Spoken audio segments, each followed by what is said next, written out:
The HOA called the police on me for violating their rules. But when those officers saw who answered my door, they froze. Their faces went pale. One officer even stepped back. What they didn't know. I had every legal right to be there, and the power to Colonel Mitchell, he said, his voice full of shock and respect. Ma'am, is that you?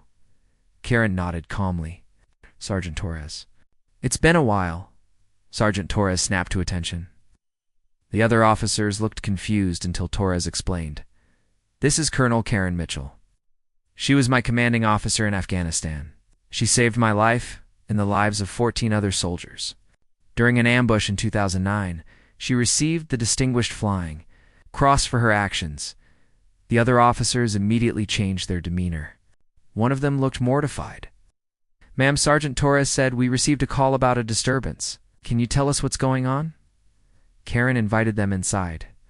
She showed them her documentation, every violation notice, every fine, every piece of evidence of HOA harassment.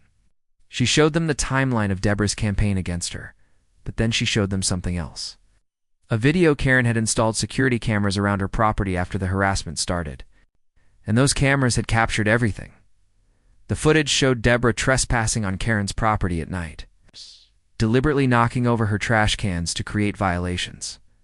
It showed Deborah measuring Karen's flag with a tape measure, trying to find any excuse to write a violation. It showed Deborah peering into Karen's windows, taking photos, documenting her daily routine.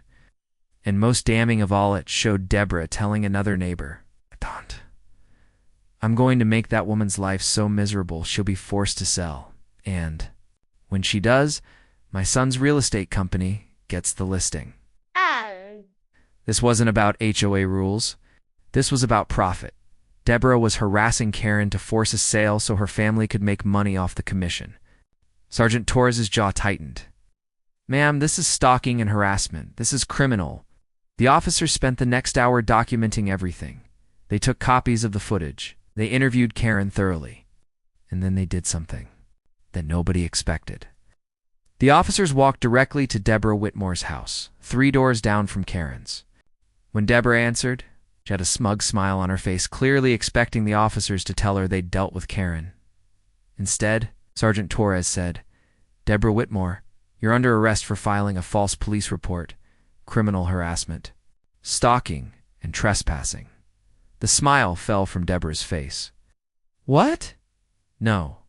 I'm the victim here. She's the problem. Ma'am, we have video evidence of your illegal activities. You have the right to remain silent, as officers led Deborah away in handcuffs. Neighbors emerged from their homes. They watched in stunned silence as their HOA president was arrested.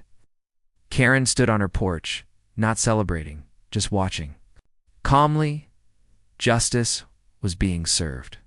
But the story doesn't end with Deborah getting arrested. No, the aftermath was even more satisfying. Within 24 hours, Colonel Richardson filed a federal lawsuit against the HOA for civil rights violations, harassment, and conspiracy to defraud. God. It named not just Deborah, but every board member who'd enabled her behavior. The HOA's insurance company took one look at the evidence and refused to cover the defense. The board members would have to pay out of pocket. 3 board members resigned immediately. The remaining 2 called an emergency meeting and issued a public apology to Karen. Every single fine against Karen was dropped. A lien on her property was removed. The HOA even paid her $15,000 in compensation for emotional distress, but Karen wasn't done. She attended the next HOA meeting, this time with 30 other neighbors, who'd been harassed over the years, but were too afraid to speak up. Together, they voted to completely restructure the HOA board, implement new oversight rules, and cap the board's power to issue fines without proper review. Deborah Whitmore pleaded guilty to filing a false police report and harassment. She received 6 months probation, 200 hours community service, and a restraining order preventing her from coming within 500 feet of Karen's property. Today, Karen Mitchell still lives in her home at Pinewood Estates. But now, she's a hero in her community. Neighbors who once avoided her now stop by to thank her. One neighbor baked her cookies. Another helped her plant a new garden. Karen was even elected to the new HOA board not as president but as an oversight member to ensure this never happens again. When asked about the experience, Karen said something powerful. "I didn't serve 30 years in the military just to come home and be bullied by a power-hungry HOA president. I fought for freedom and justice, and I'll keep fighting for it right here in my own neighborhood. Nobody should have to live in fear of their HOA."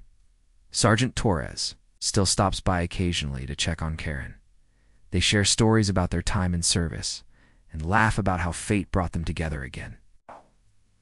And as for that unsightly Honda Civic that started it all, Karen's grandson Marcus still parks it in her driveway every weekend when he visits.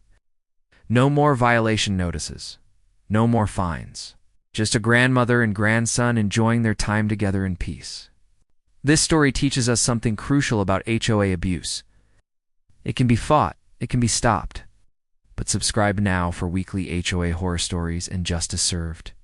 Smash that like button if you think Karen did the right thing. Comment below. Have you dealt with HOA abuse? Share your story. Share this video with anyone dealing with HOA problems. They need to see this. Watch next. HOA tried to foreclose on Marine's home while he was deployed. The judge's reaction was epic. Hit the bell icon so you never miss a story of justice being served. Remember, knowledge is power. Never let your HOA bully you.